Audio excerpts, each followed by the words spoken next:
पे का नया व्लॉग। और अब इतनी कॉन्शियस हो गई है कि पहले से ज्यादा सावधानी बरतने लगी है। और इतनी सब सावधानी बरतने पर भी बहुत सारी चीजें चालू अपी के व्लॉग में नजर आ ही जाती हैं।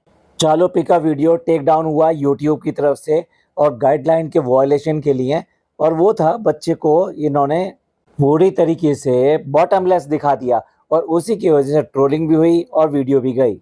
चालू अपी ने अगले ही व्लॉग में बच्चे को ना केवल जो है हाफ पैंट नहीं, पूरे की पूरी पैंट पहना दी। यानी कि बच्चे को पूरा कहीं से भी वो दिख ना जाए, पूरे कपड़े पहना दिए। मैं बात कर रहा हूँ चालू अपी ने जो व्लॉग दिखाया था मैडम की बर्थडे शूट का, और उसमें जो कलर पहनाया था चालू पी ने अपने बच्चे को, यानी कि जो पैंट पहनाई थी वो स्किन कलर की थी। तो मैंने कुछ ऐसे भी कमेंट देखे कि ऐसे कपड़े पहनाए हैं कि लगता है कि नीचे कपड़े ही नहीं पहने। यार इतना भी नहीं होना चाहिए। जो बात गलत है उसे गलत कहेंगे और जो बात सही है तो उसके ऊपर अननेसेसरी क्यों करके खींचा जाए। नहीं नहीं चालू पे आप ऐसे ही करो, ऐसे ही करो, ये बिल्कुल सही था। जो दिखाया था वो गलत था, लेकिन अब जो छुपाया है वो बिल्कुल सही छुपाया है। छुपाने की बात आई है तो नए व्लॉग में चालू पी ने पूरा का पूरा जो अपना टीवी स्क्रीन था उसको ब्लर कर दिया। आप सोचिए जब टीवी ऑफ है उसके बाद में भी उसको ब्लर क्यों किया गया? क्योंकि चालू अपी मोर कॉन्शियस हो गई हैं, बहुत ज्यादा कॉन्शियस हो गई हैं, कहीं से भी कुछ और ना दिखाई दे जाए। तो चालू अपी के वहां पे बाल दिखाई दे रहे थे, यानी कि वहां पे दुपट्टा नहीं था। और उसके बाद में वो शूटिंग उसने शुरू की थी जिसका रिफ्लेक्शन उसके अंदर आ गया, और रिफ्लेक्शन आने की वजह से चालू अपी ने एडिटिंग के टाइम पर उसको ब्लर कर दिया। वाह चालू अपी भाई वाह, बहुत पूरे नंबर, पूरे नंबर। अब तो आपने इस बार छुपा लिया। लेकिन वहीं पर ही इसके दूसरे शीशे में उसको एनलार्ज करके देखने में साफ दिखाई देता है कि चालू पी के सर पे दुपट्टा नहीं है। वो वहां पर तो छुपा लिया लेकिन यहाँ नहीं छुपा पाए। ये कह रहे हैं चालू पी ये क्या, ये तो ठीक नहीं है, ये गड़बड़ है। बात छुपाने से नहीं बनेगी, बात असल में करने से बनेगी। यानी असल में ही तुम्हें सुधरना पड़ेगा। ऐसे दिखाने से, ड्रामा करने से, छुपाने से कोई फायदा होने वाला नहीं है। उसमें कहीं ना कुछ तो छूट जाएगा और कुछ ना कुछ तो दिख जाएगा। और लोग तो ऐसे हैं पकड़ ही लेते हैं। अब जैसे कि चालू पी ने अपना जो आउटफिट दिखाया उसके ऊपर साफ लिखा भी और मुंह से बोला भी कि ये लेवल डीकेआई का है। लेकिन भाई वहाँ लेवल के साथ में डीकेआई ना और लिखकर उसने लिख दिया एसकेआई, और लोगों ने फिर उसके मतलब निकालने शुरू कर दिए। एसकेआई का मतलब क्या है? लोगों ने बोलना शुरू कर दिया ये इल्लू। इल्लू क्या है? इल्लू का मतलब सबा खालिद इब्राहिम, मतलब निकाला लोगों ने एसकेआई का। अब भाई ये तो भाभी से कंपटीशन हो गया। ये तो ऐसा लगा कि जैसे दाव ठोक कर उसने कह दिया हो कि भाई अगला लॉन्च मेरा होने वाला है। भाभी अब तुम्हारे दिन गए। अब तुमने बहुत जो महंगा महंगा बेच लिया। मैंने तो 500-500 के सूट बेचे हैं, और मैं जो लॉन्च करूंगी वो 500-500 के सूट का ही लॉन्च करूंगी। और जिस तरह से ब्लॉगिंग में आपकी छुट्टी कर दी तो मैं यहाँ पर भी आपकी छुट्टी कर दूंगी। चलिए ये तो मजाक की बात होगी, लेकिन चालू पी से मिस्टेक हो ही जाती है। अगर टाइम लगाना है तो भाई इन सब चीज़ों में टाइम लगाओ। कैसी एडिटिंग कर रहे हो, क्या दिखा रहे हो, असलियत दिखाओगे तो कभी छुपाने की जरूरत नहीं पड़ेगी। लेकिन असलियत दिखाएं कैसे? जब डेली व्लॉगिंग होती है तो कुछ ना कुछ प्लान करके, चीटिंग करके और बेईमानी करके, स्क्रिप्ट लिखकर ये सब किया ही जाता है। एक और चीज बताते हैं जो चालू पेज छुपाने की कोशिश कर रही है लेकिन छुप नहीं पा रही, बार बार सामने आ ही जाती है, और वो है पिज़्ज़ा। पिज़्ज़ा जो है स्टार्टिंग में ही अपने कॉलेज से आई है, ऐसा उसने बताया कि अपने इंस्टीट्यूट से आई है, अभी पढ़ कर आई है, अभी ताज़ा ताज़ा पढ़ कर आई है। भाई कौन लड़की ऐसी है कि जो लगभग 45-50 किलोमीटर चल कर आ रही हो और उसके लिए उसको कुछ ना कुछ मतलब दो लोकल, या फिर मतलब आप समझ लीजिए अगर दो लोकल बदलनी पड़ रही है तो उसका मतलब वो कितनी दूर हो सकता है। और टाइम मैंने बता दिया उसको, टाइम जो बात करी थी इन्होंने, टाइम बताया था कि 2 से 3 घंटे इनको लगेगा इसके इंस्टीट्यूट जाने में और आने में। यानी 2 से 3 घंटे वो सुबह जाएगी, 2 से 3 घंटे शाम को आएगी। इसने कहा भी था मेरे को ऐसा है तो इंस्टीट्यूट में काम नहीं करना है जो सारा दिन मेरा वहां लग जाए। पहली बात तो जो इतना ट्रैवल करके आएगा ना वो ऐसा नहीं दिखाई देगा जैसे ये दिखाई दे रही है। और व्हाट इज चलो पे ये ड्रेस कहाँ से आई? आपने तो बड़ी अच्छी अच्छी जो शर्ट दिलवाई थी कि ये देखो ये शर्ट है, ये लाइनों वाली थी, स्ट्राइप वाली थी। अब ये जाएगी वहाँ पे तो प्रोफेशनल तरीके से जाएगी। अब इसकी ड्रेस सेंस वो नहीं रहेगी। इनको पहले दिन ही सिखाया जाता है कि कैसे जो है इनको अपने आप को प्रिपेयर करना है। और गेट रेडी विद मी की भी इसने एक रील शूट की थी। अब क्या हुआ, वही बन गए ना गमछाधारी, फिर वही काले कपड़े, वही गमछा, वही सब कुछ। तो चालों पे क्या है, फिर वही के वही, यानी पकड़ी गई पकड़ी गई पकड़ी गई, लेकिन पूरी तरह नहीं। असल में ये नहीं है कि ये इंस्टीट्यूट नहीं जा रही है, ये इंस्टीट्यूट नहीं जा रही। जिस इंस्टीट्यूट के बारे में चालुपी ने इतना ज़्यादा वो बनाया था, हवा बनाया था, और फनी ने भी कहा था ऐसा इंस्टीट्यूट है देखने से लगता ही नहीं है, तो वो इंस्टीट्यूट इनके घर से बहुत बहुत दूर है। तो उसकी वजह से ये वहाँ पे इसने एडमिशन दिलाया ही नहीं है, ये लोगों को बेवकूफ़ बनाया है। ये आसपास की किसी कुकरी क्लासेस में इसने ज्वाइन किया है, और वहाँ जो सीख कर आती है, जो देख कर आती है, उसी के बारे में बातें करती है। ये ऐसा नहीं है इसने किसी होटल मैनेजमेंट और इस सब में किया है। ऐसा होता है तो इसके बोलचाल में, इसके तरीके में, इन सब चीज़ों में भी फ़र्क आता है, और उसको भी ये आके यहाँ बताती कि कैसे प्रेजेंटेबल बनना चाहिए, और कैसे जो है दिखना चाहिए, और कैसे प्रेजेंटेबल तरीके से चीज़ों को प्रेजेंट करने के लिए आपको ये सब आना चाहिए। आपकी ड्रेस सेंस कैसी होनी चाहिए, आपका डेली का ग्रीटिंग कैसा होना चाहिए। तो चालो पी यहाँ पे भी पकड़ी गई। ये जो ड्रामा किया गया था, इतना बड़ा इंस्टीट्यूट और ये सब, ये सारी सारी पोल पट्टी ये सामने खुल जाती है। और फिर एक बार बताइए, क्या रोज़ जाना पड़ता है या नहीं जाना पड़ता? इसके ब्लॉग तो इतने सारे रोज़ बनते हैं, आई मीन डेली का ही दिखाती है। तो मोस्टली इसको अपने कॉलेज जाना चाहिए और आना चाहिए, और उसके बाद में कुछ पढ़ना भी चाहिए, और जो नई नई चीज़ें सीख कर आ रही है उसके बारे में बात भी करनी चाहिए। आज बात करिए, उसने कुछ वहाँ पर फ्राइड राइस बताए हैं, और फ्राइड राइस वो बनाकर भी लेकर आई है, और चालू पी को उसमें भी शेजवान जो है कम लगा। जब घर पे इतना बड़ा शेफ मौजूद है तो पीजू बाहर क्यों जाते हो? वैसे भी बाहर जाना ठीक नहीं है, चालू पी के लिए तो घर में ही रहना ठीक है। और चालू पी की अम्मी के लिए तो सबसे अच्छा ये है कि दिल अच्छा होना चाहिए, दिल अच्छा होगा तो सब कुछ अच्छा है। और चालू पी ये क्या है, कभी स्टार्ट कर दिया कभी बंद कर दिया। एप्पल साइडर विनेगर, कभी इसके अजवाइन का पानी हो जाता है, कभी इसकी ग्रीन टी हो जाती है। भाई मेहरबानी करके या तो अपना रूटीन मत बताया करो, अगर रूटीन बताओ तो उसको फॉलो करो, क्योंकि तुम लोगों को ये बताने की कोशिश करती हो कि ये सब चीज़ें जो बेकार की हैं, अगर आज अच्छा लगा तो आज ये कर लिया, कल वो अच्छा लगा तो कल वो कर लिया, और लगातार करने की कोई ज़रूरत नहीं है। यानी कि इस मामले में सीरियस होने की भी कोई ज़रूरत नहीं है। तो लोग क्यों करके सीरियस होंगे? एक बहुत ही गलत मैसेज जाता है। अब देखो एक और पोल खुलती है, ये कह रही है कि मैंने जो है ना अपने ई रिंग जो है, यानी कि जो कान में वो रिंग पहनती है, सॉरी वो रिंग पहनती है, वो बड़े बड़े वाले रिंग जो है मैंने अब उतार दिए हैं, और अभी पहने हैं ये। और इसलिए उतार दिए थे क्योंकि ये जो है उसको हाथ में डाल के खींचता है, और जबकि बच्चा जो है किसके पास होता है, किसके पास ज़्यादा रहता है, ये सबको पता है। ये डॉटर खाला के पास में रहता है, और इसीलिए डॉटर खाला नहीं पहनती। और बोला भी है इसने कि डॉटर खाला ने भी उतार दी है। अब आप अंदाज़ा लगा सकते हो कि ये सिर्फ और सिर्फ ड्रामा करती है, दिखाती है, और बोलती है कि नहीं बच्चे का ख्याल मैं रखती हूँ, मैं रखती हूँ।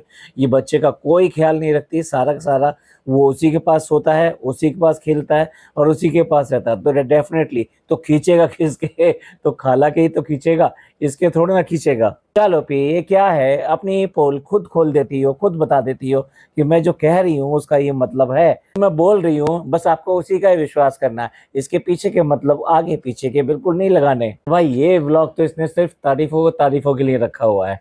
अम्मी की तारीफें कर दी, इतनी अच्छी ड्रेस पहनी हुई है, और बिल्कुल मैच कर रहा है जैसे पहली वाली हीरोइनें करती थी।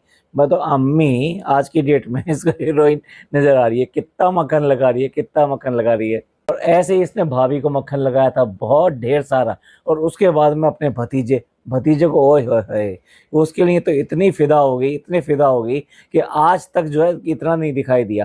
भाई वो बच्चा वही है, वो जो 2 साल से तेरे साथ रह रहा है ना, वो वही बच्चा है, तो क्या ही फर्क पड़ता है। लेकिन आज इतना ज़्यादा अचानक ही इतना ज़्यादा प्यार, क्योंकि ये ऐसा ही है, किसी को भी चढ़ा दे और किसी को भी गिरा दे। और जो मुँह में आता है कुछ भी बोल देती है, कुछ भी बोल देती है कि अरे ये बुखार आया नहीं है, वो रास्ते में है। मतलब ये क्या, मतलब आप उसको ऐसे कोई बीमारी को इनवाइट करता है और अपनी माँ के लिए तो बिल्कुल भी ना बोले। भई दूसरे के लिए, गैरों के लिए भी ये कह देता है, थू, थू, थू कर देता है, यानी कि तुम्हें नज़र ना लगे, ऐसा ना हो, तुम्हारे साथ ऐसा नहीं होना चाहिए। ये कह देता है, ना, ना ऐसी बात मत करो, क्यों होगा?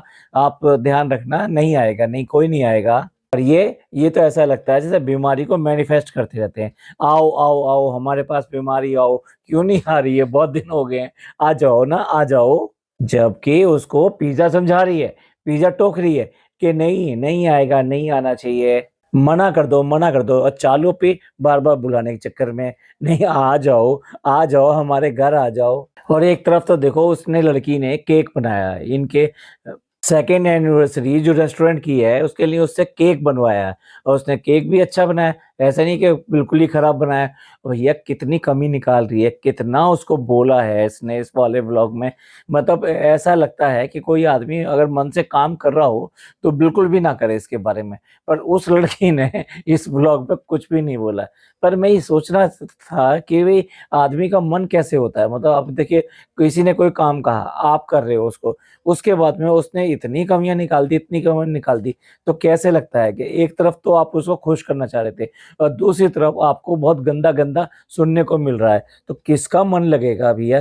किसको अच्छा लगेगा? पूरी तरीके से डिमोरलाइज़ होगा या नहीं होगा? और ये इसका काम है। बस ऐसे ही ये आगे फेंक देती है सबके लोगों के कि देखो, इसने ये वाला काम ठीक से नहीं किया और ये ऐसा ही करती है हमेशा, और लोग बाग लग जाते हैं सिर्फ़ कमेंट, कमेंट, कमेंट करने के लिए। और जब उसको अच्छा कहलवाना होता है, तो उसकी 4 तारीफ़ें कर देती है और फिर लोगों को बात करती है। तो लोग फिर उसको ये कहते हैं, ओहो! कैसा ऑर्गेनाइज़ रहती है, किस तरह से ऑर्गेनाइज़ रखती है, कितना अच्छा काम किया। और उसके बाद में इसी तरीके से कभी उसकी बदतमीज़ियाँ हाइलाइट कर देती है और कई बार तो उन बदतमीज़ियों को बोलती भी नहीं है, लेकिन एडिट भी नहीं करती है। तो इसका क्या मतलब है? इसका मतलब तो यही हो गया ना कि वो लोगों को पीछे लगा रही है इसके, कि लो भी अब इसको बुरा-भला बोलो और ये आज का टॉपिक इसके नाम, और लोग बाग शुरू हो जाएँ कमेंट पे कमेंट, कमेंट के कमेंट, और उसको अपनी ब्लॉग के ऊपर पूरी तरीके से एंगेजिंग मिल जाए। क्योंकि अच्छा कह लो या बुरा कह लो, मकसद तो एक ही है, मकसद तो यही है ना कि व्यूज़ किसी भी तरीके से आने चाहिए। इतनी कनिंग है, अब आप देख लीजिए, किसी को नहीं छोड़ती, कभी अपनी माँ को, कभी अपनी बहन को, किसी को भी नहीं छोड़ती। बस उनको आगे डाल देती है, जिससे भी इसकी जैसे भी हो जाती है। अभी जैसे कि अम्मी के साथ में इसकी थोड़ी बहुत खटपट, अनबन ये सब चल रही है, तो बख्शती नहीं है। बार-बार, बार-बार उनकी ये सब चीज़ें हाइलाइट करती रहती है। केक के बताने के बाद में अपना आउटफिट दिखा रही है। भाई ये वाला सीन तो देख के मैं भी हैरान हूँ। क्या वास्तव में ये इतनी पतली हो गई है? भाई इतने फ़िल्टर के फ़िल्टर के ऊपर भी फ़िल्टर और फ़िल्टर के ऊपर फ़िल्टर। ये हालत ये है, इतने फ़िल्टर लगाने के बाद में फेस ठीक से दिखाई नहीं दे रहा है। ये इस तरह के जो लेंसेज़ होते हैं ना, फिर वो जो है ब्लर दिखाना शुरू कर देते हैं। लेकिन उसमें जो बारीकी होती है ना, वो बारीकी चली जाती है उस कैमरे से। दूसरे के केक को तो इतनी कमियाँ निकाल देगी और एक बार नहीं कितनी बार कहेगी। लेकिन खुद इसने चैट जीपीटी से केक बनवाने की कोशिश करी, आई मीन डिज़ाइन बनवाने की कोशिश करी। पर जैसे ही ये खुद है तो चैट जीपीटी भी कहाँ से दे देगा। उसको भी अच्छा सा प्रॉम्प्ट दोगे, ये सब दोगे, तो डेफ़िनेटली वो एक अच्छा सा केक इसको बनाकर देगा। लेकिन इसने दिया ही ऐसा है, और हालत ये है कि जो केक बनवा के लेकर गई है, वो केक आपको दिखाई देगा, वो कहाँ से ब्यूटीफुल दिखाई दे रहा है, कहाँ से उसमें उसकी सेंस आ रही है कि भई ये 2 साल का एक स्पेशल बनाया हुआ केक है, जो स्पेशल ओकेशन के लिए डिज़ाइन किया गया है। और अब क्योंकि खुशामदीद की इसकी सेकंड एनिवर्सरी है, तो उसके लिए ये लोग सब वहाँ पहुँच गए। कहती मैं पहले पहुँच गई, क्योंकि हमें पहले जाके देखना था, फिर बाकी सब लोगों को आएँगे। और उसके बाद में उसको याद आ गई, याददाश्त में चला गया। अब याददाश्त में उसे सारी ब्लैक एंड व्हाइट याददाश्त आ रही है। भई कलर कहाँ चलेगी, इसे कलर कहाँ चलेंगे? क्या मतलब तुम्हारी याददाश्त इतनी काली है कि उसमें कोई भी किसी तरह की कोई खूबसूरती नहीं है। सारा का सारा ब्लैक एंड व्हाइट में वीडियो चला दी। भैया आ रहे हैं, भाभी आ रहे हैं, इनॉग्रेशन हो रहा है, तो केक कटिंग हो रही है और वो रिबन कटिंग हो रही है। भैया कह रहा है कि भई आप लोगों की वजह से हमारी पहली बोनी हुई है। उस दिन तो भैया ने कितने-कितने वायदे किए थे कि मैं यहाँ डेली आऊँगा, आई मीन मंथली तो आऊँगा ही आऊँगा और सब लोगों को बता के जाऊँगा। और जितना भी स्टाफ था, उनको भी लंबी-चौड़ी सीख दे के गए थे जनाब। फिर क्या हुआ? फिर बहन का रेस्टोरेंट नहीं रहा, या क्या हो गया? फिर रिश्ते अच्छे नहीं रहे, क्या हो गया? या खुद मन में था कि रेस्टोरेंट खोलना है, हमें इस बिज़नेस में आना है, लेकिन बहन ने खोल लिया, तो क्या हो गया? अब कम से कम याददाश्त में शुरू हो गया कि कौन-कौन था, कौन नहीं था, ये हैदर नहीं था, लेकिन उस टाइम पे रूबे भी था। और एक बार फिर थैंक यू फैमिली का थैंक यू, और साथ-साथ जो है माँ-बाप का थैंक यू। लेकिन फिर अगेन भाई-भाभी को अगेन भूल गए, जबकि उसका उनका बहुत बड़ा कंट्रीब्यूशन है। अगर इतने पैसे ही नहीं कमाती तो रेस्टोरेंट ही कहाँ से आता? और गुटकू जैसा पति नहीं होता तब भी शायद रेस्टोरेंट नहीं आता। कोई और पति होता तो वो और तरीके से बिज़नेस करता, और तरीके से इसके पैसों को ठिकाने लगाता। लेकिन भाई गुटकू मिल गया, जिसको आता-जाता कुछ है नहीं, अब उसको यहाँ रोकना था, तो उसको रोकने के लिए कोई ना कोई तो वीज़ा लेना पड़ेगा। भाई मुंबई में ऐसे कैसे रह सकता है? मुंबई के बाहर ही उसके माँ-बाप रहते हैं, तो वो यहाँ आकर क्यों रहेगा? और चलन भी यही है, हिंदुस्तानी चलन कह लीजिए, तो चलन भी यही है कि लड़की ही विदा होके जाती है। यहाँ तो लड़का विदा होके आ गया, इसलिए और रेस्टोरेंट खुल गया। बताओ ना, सारी बात तो यही है ना? और सब कुछ तुम्हारे यहाँ फ्रेश और बिल्कुल ताज़ा-ताज़ा ही मिलता है, तो क्यों करके इतनी शिकायतें आती हैं? तो घर का सा जैसा खाना है, घर का जैसा खाना है, तो कहीं ऐसा तो नहीं कि घर वाली जो मूँग की दाल होती है, वही यहाँ पे खाने को मिलती है। तो घर में भी ऐसा ही बनता है, तो फिर यहाँ पर आके आदमी क्यों करके खाएगा? तो उसको मुर्ग मुसल्लम और ये सब चीज़ें, मटन ये सब नहीं मिलेगा, तो क्यों करके खाएगा? तो भैया ये घर के उससे बाहर निकलो, जैसा प्रोफ़ेशनल होता है वैसा करो। कभी कहते हो कि जर्दे में कलर होना चाहिए, कभी कहते हो नहीं होना चाहिए। आप बताओ, ये तुम लोगों ने खोला है, तुम्हें देखना है प्रोफ़ेशनली क्या चीज़ चल सकती है और क्या चीज़ नहीं चल सकती। बहुत सारे लाइफ़ में ना, आई मीन रेस्टोरेंट की लाइफ़ में अप एंड डाउन आए, और यहाँ पर आने वाले और यहाँ काम करने वाले, चाहे वो एक बार ही क्यों ना हो, उस सब का भी शुक्रिया। भैया उसका भी शुक्रिया कहोगे जिसको तुमने जो है यहाँ उसकी ज़िंदगी ख़राब कर दी और उसको बीच रास्ते में मझधार में छोड़ दिया। जब वो अपनी फैमिली ले आया, जब यहाँ घर बसा लिया, जब सब कुछ कर लिया, जब उसका घर सेट होने पाया, तभी उसको यहाँ से उखाड़ कर फेंक दिया। उसके बारे में क्या कहोगे? जो एक दिन भी आया यहाँ पर, भैया उसने तुम्हारा रेस्टोरेंट बनाया था, अकेला पूरी रेस्टोरेंट की ज़िम्मेदारी उठा रहा था, और ये जनाब तो तुम्हारे घूमते रहते थे, यानी गुटकू महाराज को कोई मतलब नहीं था रेस्टोरेंट से। सारा कुछ सारा उसने भार उठा रखा था। उसके बाद में भी तुम लोगों ने उसके साथ में इतनी बुरी बात करी। अब आज बोल रहे हैं गुटकू साहब कि आप लोगों ने जो है हमें समय-समय पे जो फ़ोन करके, मुझे फ़ोन करके, इसको फ़ोन करके बताया कि हमारे यहाँ ऐसा है, हमारे यहाँ वैसा है। अरे उन फ़ोन कॉल्स को ही अगर तुम लोगों ने अपना एक सीख बना लिया होता, तो रेस्टोरेंट का आज की डेट में ये हाल नहीं होता। गूगल रिव्यू को फ़ोकस कर लिया होता, लोगों से बात किया होता, सर्वे किया होता, दूसरी जगह जाके देखा होता, लेकिन नहीं, नाले के ऊपर तो पूरा-पूरा खाना बनता है, और उसी की वजह से वहाँ अक्सर जो बदबू और ये सब चीज़ें आती रहती है। दूसरे लोग कैसे चला रहे हैं रेस्टोरेंट, वो अपनी रेस्टोरेंट के खाने की कॉस्ट क्या रखते हैं, वो अपने रेस्टोरेंट के खाने की क्वालिटी क्या रखते हैं। पर्सनल अटेंशन नाम की इनके यहाँ ज़ीरो है, वो हर समय मतलब वहाँ घर पे बैठा रहता है, तो क्या ही रेस्टोरेंट चलेगा। अब बताओ, वो चेक बनाने के लिए है, वो चालू बैठी हुई थी, तो उसने पूरा चेक वहीं बैठ के बनवाया। तेरे पास रेस्टोरेंट में काम नहीं है? ये रेस्टोरेंट का काम सिर्फ़ और सिर्फ़ कोई पर्टिकुलर टाइम पे ही आता है। भाई लोग अपने काम पर पूरा ध्यान देते हैं। जब से रेस्टोरेंट खुलता है और जब बंद होता है, तब तक वो पीछा नहीं छोड़ते, वहीं पे पड़े रहते हैं। इवन देन उनके खाना-पीना सब वहीं पर ही होता है। तो अब ये देख लीजिए, ये सारा दिन आपको घर पे दिखाई देगा, उसके बाद में वो बात कर रहे हैं कि रेस्टोरेंट कैसे चलता है, कैसे नहीं चलता है। तो खुद ही इन्होंने रेस्टोरेंट को नीचे बैठाया है। बताइए, पिछला साल तो बेचारी ने मनाया ही नहीं, इतनी सारी चॉकलेट बना ली, ये सब कर लिया, उसके बाद में भी ना वो बटी, ना कुछ हुआ, सेलिब्रेशन हुआ, सिर्फ़ बोल-बोल के ही रह गई हमेशा। कि भई जो ग्रैंड इसका जो दोबारा से यहाँ पे सेलिब्रेशन हुआ है, उसका जो है इसके बाद में रिव्यू करेंगे। आज यहीं तक क्लोज़ करते हैं। ये कितना ही छुपा ले, जो ये छुपाना चाहती है वो छुपता नहीं है, और जो बताना चाहती है वो इतना ज़्यादा होता है, झूठ होता है कि लोगों को पचता नहीं है। चलिए, इसके ये गेम तो चलते रहेंगे। आपका क्या कहना है? किस तरीके से ये छुपाना चाह रही थी वो फिर भी दिखाई देंगे इसके सारे? पिज़्ज़ा का क्या है? आपको क्या लगता है कि पिज़्ज़ा वास्तव में कहीं इंस्टीट्यूट में उसने लिया हुआ है होटल मैनेजमेंट वगैरह के, या खाली कुकरी क्लासेस जॉइन करी है? आप कमेंट करके ज़रूर बताइएगा। आपको ये पॉडकास्ट अच्छा लगा हो तो प्लीज़ लाइक कीजिए, सब्सक्राइब कीजिए और शेयर कीजिए। थैंक यू, धन्यवाद, शुक्रिया।